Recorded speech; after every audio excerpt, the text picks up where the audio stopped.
दोस्तों आप लोगों को सामने स्क्रीन पर जो दिख रहा है ये है गंधराज का पौधा, जो कि गंधराज का फ्लावर बहुत ही ज़्यादा खूबसूरत और बहुत ज़्यादा सुगंधित होता है, लेकिन उतना ही ज़्यादा ये नखरीला भी होता है। मतलब ऐसा नहीं है कि इसको आप लगा देंगे और इसमें फ्लावर आ जाएंगे। इसमें फ्लावरिंग लाने के लिए आपको बहुत कोशिश करनी पड़ती है, बहुत तरह के केयर टिप्स अपनाने पड़ते हैं, बहुत ध्यान से इसमें फर्टिलाइज़र डालना पड़ता है, बहुत ध्यान से इसमें पानी डालना पड़ता है, तब जा कर के इसमें फ्लावरिंग होती है।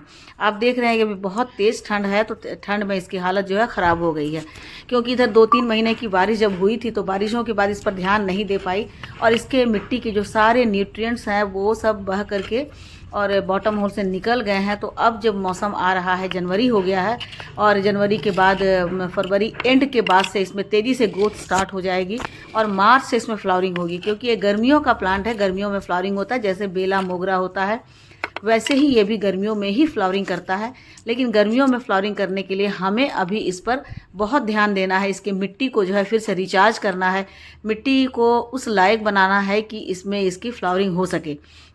तो किस तरह से हम गंधराज के पौधे को तैयार करें फ्लावरिंग पर लाने के लिए। देखिए लकड़ी का कोयला है ना, चारकोल, उसे भी मैंने डाला हुआ है, क्योंकि कई बार होता है कि पानी ज़्यादा पड़ जाते हैं या कुछ फर्टिलाइज़र ज़्यादा पड़ गया तो ये उसको सोख कर लेता है। तो मिट्टी के अंदर यदि आप चारकोल डाल देते हैं तो उससे बहुत बेनिफिट होता है। तो हम किस तरह से गंधराज के पौधे को फ्लावरिंग पर लाएं, उसके लिए हमें अभी से तैयारी करनी होगी। अभी आप तैयारी नहीं करेंगे तो देर हो जाएगी दोस्तों। अभी इसमें कोई फर्टिलाइज़र नहीं डालना है, बस अभी आपको मिट्टी को रिचार्ज करना है, मिट्टी को इस लायक बनाना है कि इस मिट्टी में हमारे गंधराज के पौधे बहुत अच्छे से फ्लावरिंग कर सके। तो क्या क्या स्टेप कर सकते हैं दोस्तों, ये चलिए आप आगे आपको वीडियो में दिखलाते हैं। ये आपको दिख रहा होगा कि इसके पत्ते पीले हो गए हैं, पत्तों की नसें दिख रही है, लाइट कलर के हो गए हैं और पत्ते के जो मतलब टिप है वो ब्राउन हो गए हैं। तो इससे हम कैसे निपट सकते हैं दोस्तों, इन सब के बारे में इस वीडियो में पूरा डिटेल से बताऊंगी, तो वीडियो के एंड तक बने रहिएगा। तो सबसे पहला जो केयर टिप्स है, आप इसकी मिट्टी को की अच्छी तरह से गुड़ाई कर लें और निकाई कर लें, यानी कोई भी इसमें वीड्स नहीं हो, और साथ ही साथ इसके जड़ों के चारों तरफ एक रिंग सा बना दें। तो देखिए दोस्तों, गंधराज की जो मिट्टी है, पौधे की मिट्टी को हमने चारों तरफ से खोद करके और इसको ये बना दिया है। खोद करके हमने एक रिंग बना दिया था दोस्तों, और पूरे दिन भर की मतलब 3 से 4 घंटे की धूप में हमने इसे रख दिया। और 4 घंटे क्या, मुझे लगता है कि 5 घंटे, 4-5 घंटे की धूप में हमने रख दिया। तो अब देखिए इसकी मिट्टी बिल्कुल ड्राई हो चुकी है। तो इसका मतलब है कि इसके नीचे वाली मिट्टी भी अच्छे से सूख गई है, उसमें हवा लग गई है। तो अभी हमें इसे फर्टिलाइज़र नहीं देना है दोस्तों। अभी तो हमें इस लायक इन्हें बनाना है कि इसकी मिट्टी जो है फर्टिलाइज़र को लेने के लायक बन सके, यानी मिट्टी को हमको रिचार्ज करना है। लगातार 3-4 महीने की बारिश में जो इनकी मिट्टी के अंदर से जो माइक्रो न्यूट्रिएंट था वो पानी में घुल करके और बॉटम होल से निकल गया था, तो मिट्टी बिल्कुल बेजान हो गई है। और तभी हमारे प्लांट पर इस तरह से आपको दिख रहा है कि इनकी नसें दिख रही है। तो अब तो हमें सबसे पहले इसकी मिट्टी का इलाज करना होगा, ताकि मिट्टी इस लायक हो जाए। जब मिट्टी इस लायक होगी तभी वो फर्टिलाइज़र को एक्सेप्ट कर पाएगी, ग्रहण कर पाएगी, एब्जॉर्ब कर पाएगी, और तब हमारे पत्ते जो हैं इस तरह से ग्रीन ग्रीन दिख पाएंगे। नहीं तो सभी पत्तों पर इस तरह से ये दिख रहा है। तो अब हमें क्या करना है, सबसे पहले इनमें जो पत्तियाँ ख़राब हो चुकी है, जो टहनियाँ इनकी बिल्कुल मतलब ब्लाइंड हो चुकी है, डेड हो चुकी है, उन सारे पत्तियों को, उन सारे जो उनके डंटी हैं, उन सबको इन्हें इस तरह से कट करके हटा देना है ना। यहाँ से देखिए मैंने यहाँ से भी एक डंडी काटी है और बिल्कुल यहाँ से अब नया एक शूट निकल रहा है। ये है नहीं निकल रहा है, तो ये देखिए है ना, अब यहाँ से नया शूट जो निकल रहा है वो अच्छे से बढ़ेगा। और यहाँ से जितनी भी आपको लगती है कि इस तरह की पत्तियाँ हैं, सबको कट कर दीजिए। तो ये जो आपको दिख रहा है कि इसके कॉर्नर पर ब्राउन ब्राउन से हो गए हैं, ये सारे इसके माइक्रो न्यूट्रिएंट्स की कमी के कारण ही हो रहे हैं। तो इस तरह के सारे पत्ते हम इस पर से हटा दे रहे हैं दोस्तों। तो हटाने के बाद अब हमारा प्लांट जो है वो रेडी हो गया है, रेडी मतलब अपने नए तरह से अपने आप को तैयार करेगा। देखिए इस तरह से है ना, कटे फटे से दिख रहे थे, तो ये हमने सब हटा दिया है।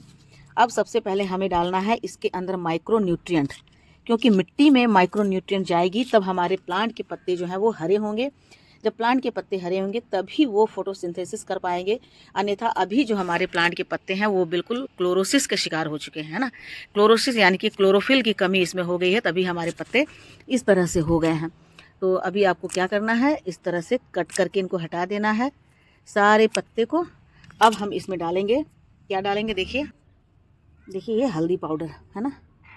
हमें प्लांट की मिट्टी में इस तरह से हल्दी पाउडर डाल देना है, और इस तरह से अब हल्दी पाउडर डल गई है। आप इसकी जगह, हल्दी पाउडर की जगह आप इसमें डाल सकते हैं फंगीसाइड भी मैं दिखला रही हूँ, वो भी मैं डालूँगी। देखिए ये है ना साफ फंगीसाइड, तो इसको भी आप इसमें डाल सकते हैं। मैं दोनों को डाल देती हूँ थोड़ा थोड़ा, क्योंकि प्लांट पर जो है बहुत ही ज़्यादा काम करने की ज़रूरत हो गई है। प्लांट जो है बहुत ख़राब हो गया है, क्योंकि इधर 1-2 महीने से बिल्कुल भी इस पर ध्यान नहीं दिया था, क्योंकि इसमें फ्लावरिंग नहीं हो रही थी। तो इस तरह से आप इसको डाल दीजिएगा। देखिए पूरे में ये हो गया। अब हमें इसमें क्या डालना है दोस्तों, अब हमें पहले मिट्टी को अच्छे से रिचार्ज करना है। तो उसके लिए हमें डालना है चाय की पत्ती। देखिए है ना, ये चाय की पत्ती है, यूज चाय की पत्ती है। तो यूज चाय की पत्ती को हम इसमें डाल देंगे, तो इसमें बहुत अच्छे से क्या होगा कि मिट्टी हमारी एसिडिक भी बनेगी और साथ ही साथ हमारी मिट्टी पोरस भी बनेगी।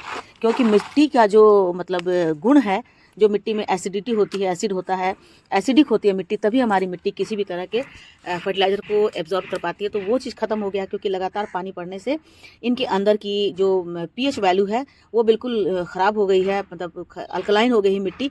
इसके कारण हमारे प्लांट पर इस तरह के वाइट से आपको धारियाँ दिख रही है। तो मिट्टी जब अल्कलाइन हो जाती है तो उसमें फ्लावरिंग भी नहीं होगी, उसके पत्ते इस तरह से हरे हरे हो जाएंगे, साफ सफ़ेद हो जाएंगे।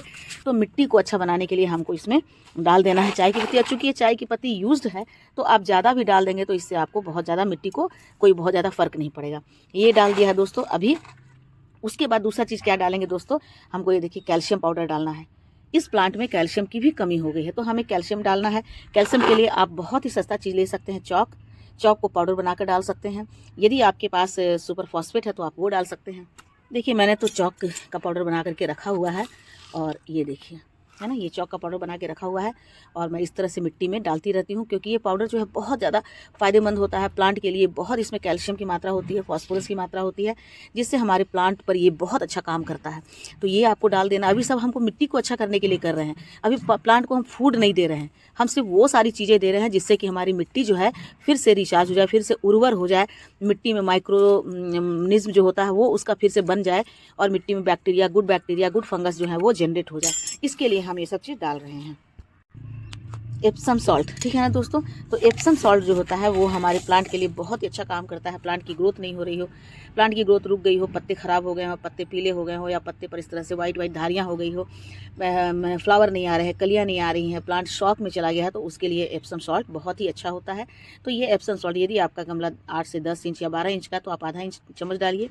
यदि आपका गमला 18 इंच का है, 16 इंच का है, तो आप 1 चम्मच इसमें डाल सकते हैं। और उसके बाद देखिए इस तरह से आपको मिला देना है, ठीक है ना। तो ये तो हो गया मिट्टी का काम। अब इसमें माइक्रो न्यूट्रिएंट की जो कमी थी, है ना, जिसके कारण हमारे प्लांट के पत्ते जो हैं वो बिल्कुल सफ़ेद से हो रहे हैं, तो मिट्टी को तो हमने रिचार्ज कर दिया, लेकिन अब इसमें माइक्रो न्यूट्रिएंट डालने के लिए अभी हम और कोई बहुत सॉलिड फर्टिलाइज़र इसमें नहीं डाल रहे हैं दोस्तों। वो हम डालेंगे जनवरी के एंड में, ठीक है। तभी फरवरी के एंड से इसमें ढेर सारे कलियां निकलनी शुरू हो जाएंगी। तो दोस्तों यदि आप चाहते हैं कि फरवरी के एंड या मार्च में आपके गंधराज के पौधे पर ढेर सारे फ्लावर आए, तो अभी आपको ये काम कर लेना होगा।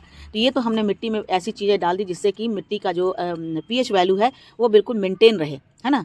पीएच वैल्यू 5 से 7 का होता है, तो ये मेंटेन रहे, बहुत ज़्यादा एसिडिक नहीं होनी चाहिए और बहुत ज़्यादा अल्कलाइन भी नहीं होनी चाहिए।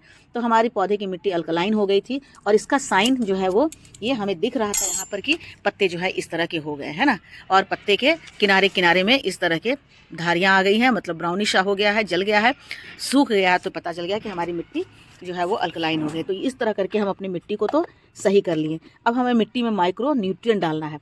तो माइक्रो न्यूट्रिएंट के लिए देखिए दोस्तों, हमने केले के छिलके को भी सुखा कर रखा हुआ है। ये पोटेशियम का काम करता है। जब हम जनवरी के एंड में जब इसे फर्टिलाइज़र देंगे तो उस समय हम ये पोटेशियम वाला फर्टिलाइज़र देंगे, लेकिन अभी नहीं देना। अभी आपको सिर्फ मिट्टी का अच्छा करना है। तो अब इसके लिए आपको क्या करना है, तो माइक्रो न्यूट्रिएंट के लिए दोस्तों हम ये डालेंगे सीवीड एक्सट्रैक्ट। आपके पास ग्रैन्यूल है तो आप ग्रैन्यूल डाल सकते हैं। मेरे पास सीवीड एक्सट्रैक्ट जो वाटर सॉल्यूबल है, ये बहुत जल्दी बहुत तेज़ी से काम करता है।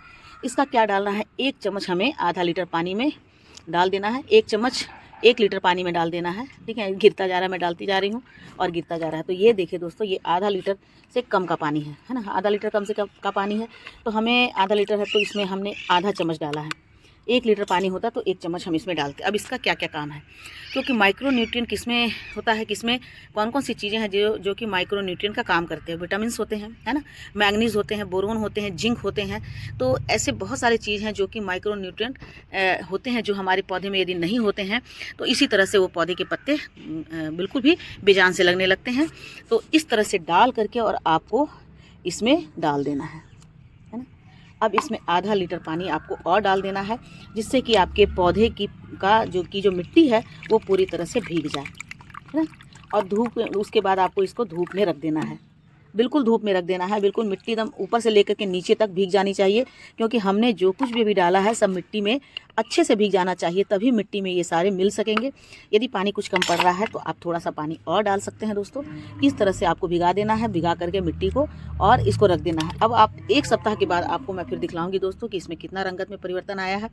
1 सप्ताह के बाद आप देखिएगा सचमुच में आपके प्लांट में जो है वो बहुत सारे मतलब चेंजेस आ गए हैं, है ना। आप देखेंगे कि नए नए पत्ते आने लगे, जहाँ जहाँ नोड बना हुआ है वहाँ पर नए नए पत्ते आने लगेंगे, पत्तों का जो कलर है वो बदलने लगेगा और धीरे धीरे कलियाँ भी आपकी आनी शुरू हो जाएगी, जैसे आपको दिख रहा है यहाँ पर, है ना। क्योंकि एक बार मैं इसको ट्रीटमेंट दे चुकी हूँ, कुछ उसका वो मैं अभी आपको दिखलाने के लिए डाल रही थी। तो इस तरह से बहुत जल्दी इसमें असर आ जाएगा और यकीन मानिए कि आपके गंधराज के पौधे पर इतने सारे फ्लावर आएंगे, इतनी सारी कलियाँ आएंगी कि आपको आश्चर्य लगेगा। तो ये ट्रीटमेंट आपको अभी जनवरी के शुरुआत में कर लेना है, फिर जनवरी के एंड में आपको सॉलिड फर्टिलाइज़र देना है, जो कि मैं भी दूंगी। तो वो मैं फिर से एक वीडियो बनाऊँगी जिसमें कि वर्मी कंपोस्ट देना है, यानी कि NPK वाला फर्टिलाइज़र देना है, जिसमें पोटेशियम की मात्रा ज़्यादा हो, मतलब 90-90-90 नहीं, जिसमें कि पोटेशियम हाई हो, वो मात्रा देनी है। और साथ ही साथ उसके फास्फोरस और कैल्शियम भी देना है, नाइट्रोजन भी देना है, आयरन भी देना है, सारी चीज़ें देनी है, लेकिन अभी नहीं, वो अब जनवरी के एंड में। तो ठीक है दोस्तों, आज की वीडियो आप लोगों को कैसी लगी? यदि जानकारी भरी लगी हो तो मेरे चैनल को सब्सक्राइब कीजिए और मेरे वीडियो को लाइक एंड शेयर कीजिए। मिलती हूँ अगले वीडियो में फिर से एक नई जानकारी के साथ। तब तक मेरे साथ बने रहें और अपना ढेर सारा ख्याल रखें। Thank you.